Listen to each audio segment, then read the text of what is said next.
ən güclü insan və bununla yanaşı ən mülayim insan.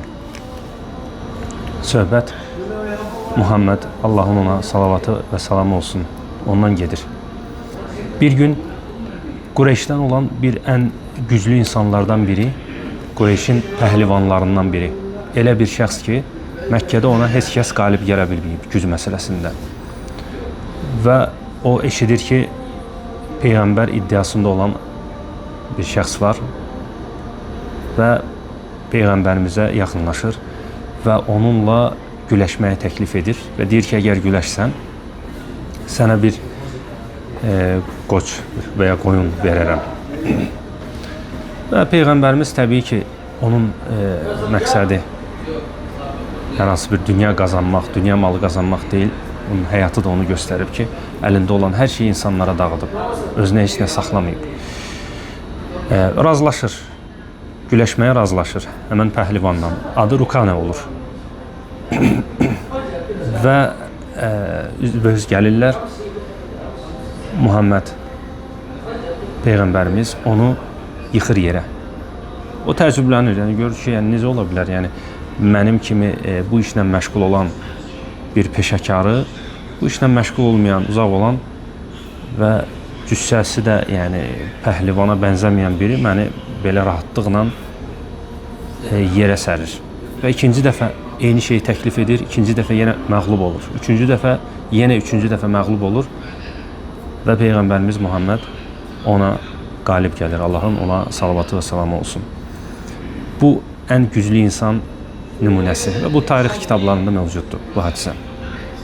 Keçək ikinci tərəfə, yəni güclü olmaqla yanaşı mülayim insan. Bir Yahudilərin ən tanınmış insanlarından, hörmətli insanlarından biri Zeyd ibn Sənə gəlir Peyğəmbərimizin yanına və ona müraciət edir, biraz sərt formada. Deyir ki, Muhammed adı ilə siz Abdülmuttalib ailəsi borc məsələsində çox yəni güvənsizsiniz, sizə etibar yoxdur, uzadırsınız, gec ödəyirsiniz borcu. Halbuki elə deyildi. Onun dediyi kimi deyildi, əksinə. Və məsələnin ikinci tərəfi oydu ki, Peyğəmbərimiz o borcu gecikdirməmişdi. Yəni borcun vaxtı vardı. Və orada Ömər bin Xattab ayağa qalxır və deyir ki, ey Allahın elçisi, izin ver, onun boynunu vurum. Təbii ki, onun ətrafında güclü insanlar vardı.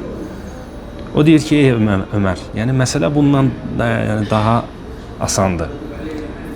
Nə gözəl olardı ki, ey Ömər, sən mənə deyərdin ki, tövsiyə edərdin ki, mən bu məsələdə yəni daha diqqətli olum borcu qaytarmaq məsələsində və ona da tövsiyə edərdin ki, o bu məsələdə daha tələskən olmasın və ədəblə davransın. Yəni ona ədəbi tövsiyə edərdin, mənə də borcu gözəl şəkildə qaytarmağı tövsiyə edərdin. Və bu məsələyə baxan Zeyd, o Yahudi, deyir ki, ey Muhammed, mən Tövratı oxudum və orada olan bütün əlamətləri səndə gördüm, yalnız bir əlaməti görməmişdim. O da mülayimlik idi.